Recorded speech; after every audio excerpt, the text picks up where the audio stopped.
Okay mga boss, sa mga ganitong adventure na ride, malaking bagay yung meron kayong gamit na drone. So kung kaya nyo, afford nyo, siyempre ito yung gamit ko. Makukuha nito yung mga memories nyo, no? Lalo na yung follow mode. Malaking bagay ito. Magagamit nyo itong DJI Flip.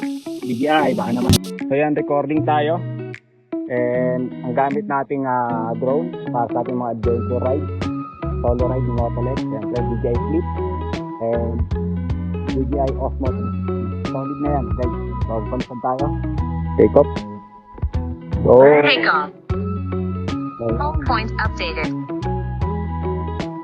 last na tayo. Alright. So yun, ano tayo? Alright. Siyempre, check natin yung beauty ng ating alright.